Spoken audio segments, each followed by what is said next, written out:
This is a very special book that I have really enjoyed, written by a very special man. He has an incredible biography, Hank Mattimore. The name of... You gotta clap for Hank ahead of time. We'll clap for him twice. The title of his book is Figuring It Out As I Go Along. Thoughts on Kids and the God Within Us. When I read, and this is a pretty little book, but I would read this book each morning and then I'd kind of think of it the rest of the day. He writes about simple little things such as how aggravated you can get just standing on line.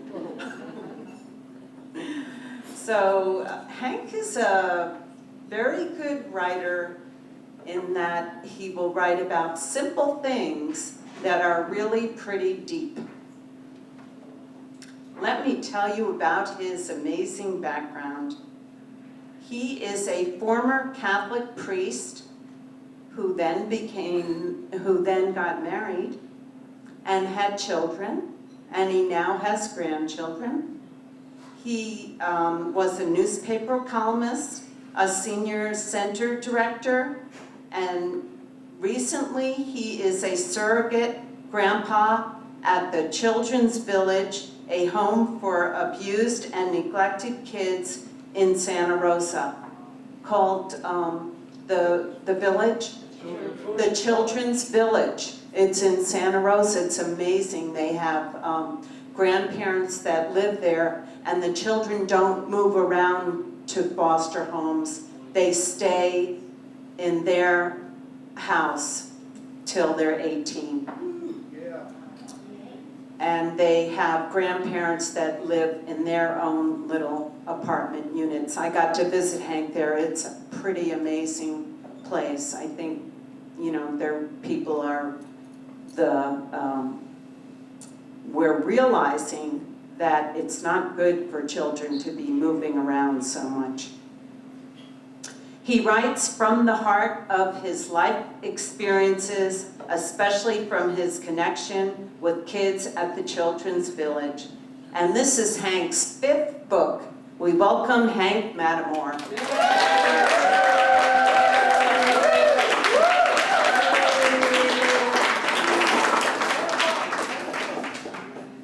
It's great to have my own cheering section.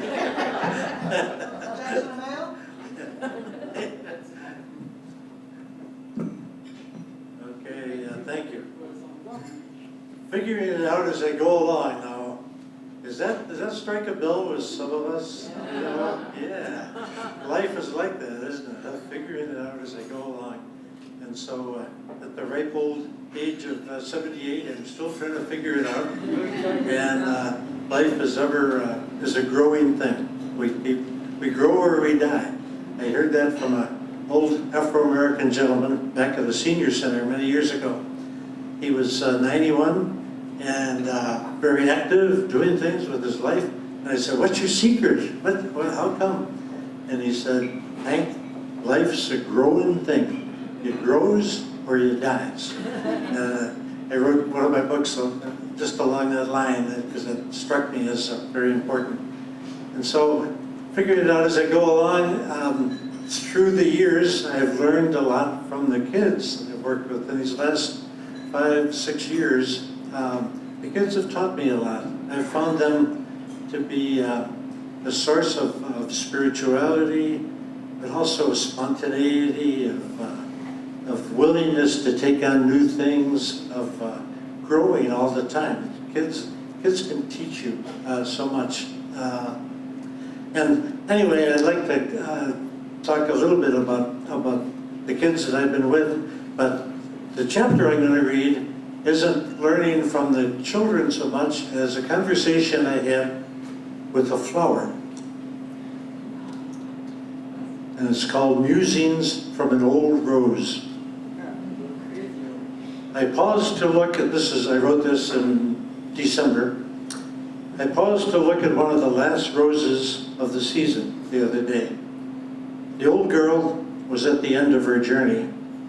Her once brilliant red had faded to pink. Most of her proud petals were strewn on the earth from which she had grown. She looked sort of lost and abandoned. I thought of O. Henry's poignant story of the last leaf. I wanted to ask this forlorn rose what she was thinking. I wanted to engage her in conversation. Was she sad to be bidding adieu to her last days on earth?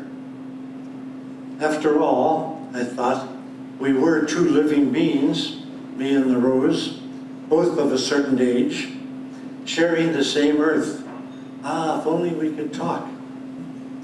Of course, the truth is that roses and all living things have been talking for eons. Plants and flowers do communicate with us non-verbally. Roses communicate most obviously through sight and sound. Their sight and smell, I should say. Their vibrant colors are a feast to our eyes, and their delicate scent is they reach their environment.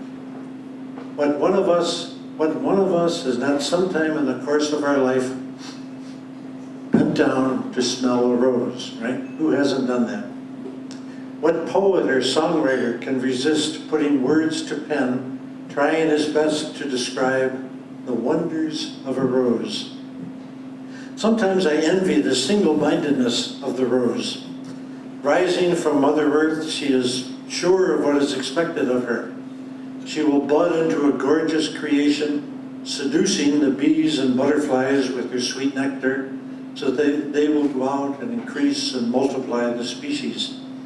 And as she goes about fulfilling her destiny, she creates beauty and fills the air with her aroma. Then she dies, leaving behind as a parting gift the rose hips to nourish the plants and animals who have shared her life. There is a part of me that envies the sure path of the rose. Would that I could be as certain of my path through life and as content with my life. Instead, I worry about stuff, worry about the mistakes I make. I wish I had better health. And I worry that, I could have been more loving to my children. And I worry about why didn't I save more for my old age? And blah, blah, blah, things like that. But as I wrestle with this woulda, coulda, shoulda of my life, I swear that I heard this old rose talking to me. And she said, in a sort of a mocking voice, "Hey, you're old enough to know better. Don't you get it that none of us created beings are perfect? Roses, humans, locusts, all of us are flawed in some way. None of your anxieties amount to anything compared to the awesome beauty of life itself. Be grateful for life. Be grateful for friends, for family, for the wonders of creation." Well, I thought I was kind of crazy, standing there listening to a flower lecturing me. But I had to admit that she was making sense. I continued walking down the street with a little more spring in my step. Then I heard a far-off voice coming from where it had spoken to the rose, saying, "Hey, old buddy, you're okay. Just don't forget to smell the roses."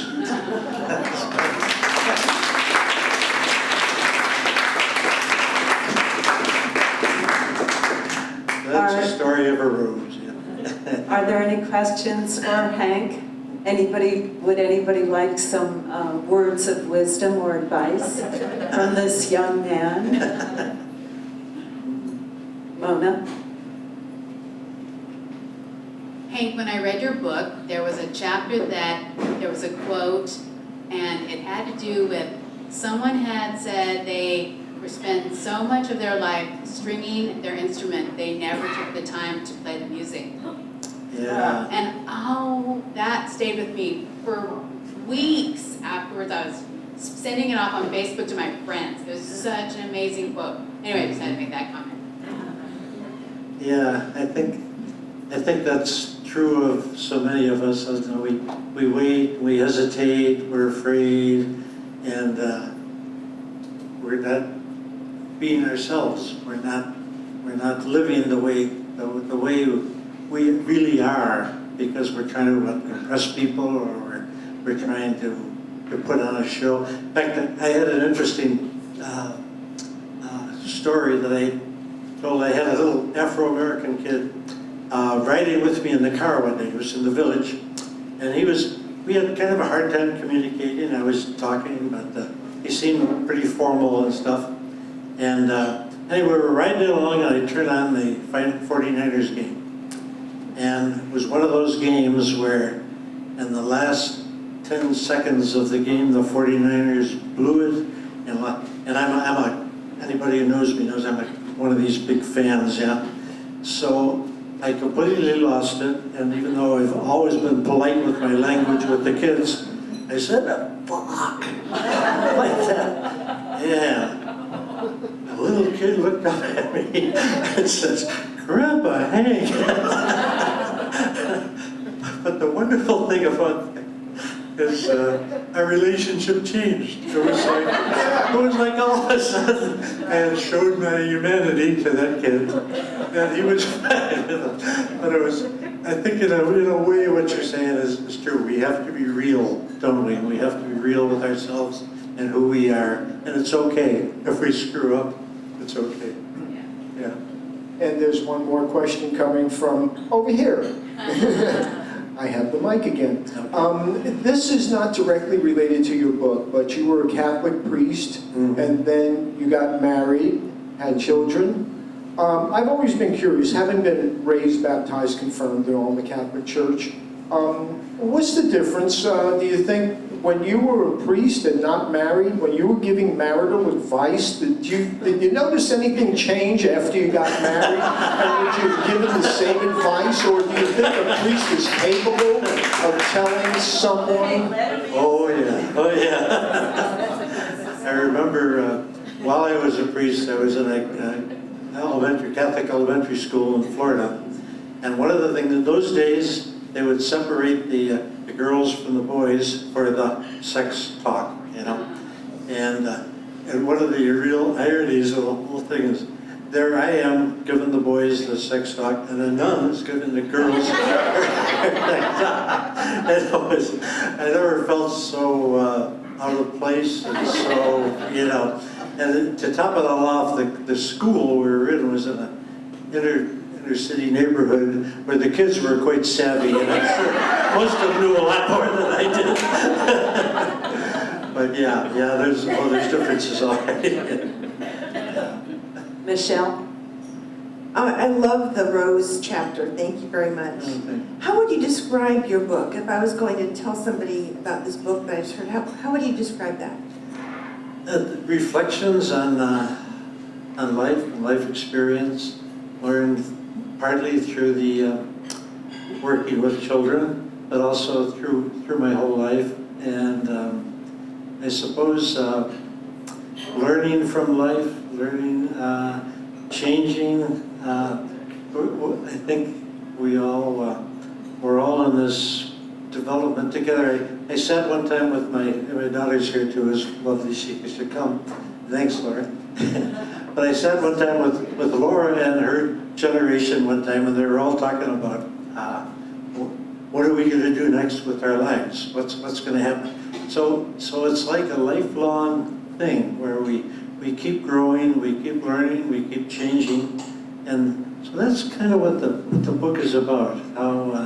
How through life and through life's experiences, and especially people-to-people stuff, whether it's talking to the old man at that senior center about growing, or being with kids who have a certain spark to them and a spirituality to them that's beautiful to see. So I guess it's learning from life. Yeah. Okay, one last question. It's more concurrence of what you were saying. It's more like throughout the phases of life, continuing to see the beauty of it. And that's nurturing enough for us all if we take time to do that. Yeah, thank you. Well, thank you very much, Hank.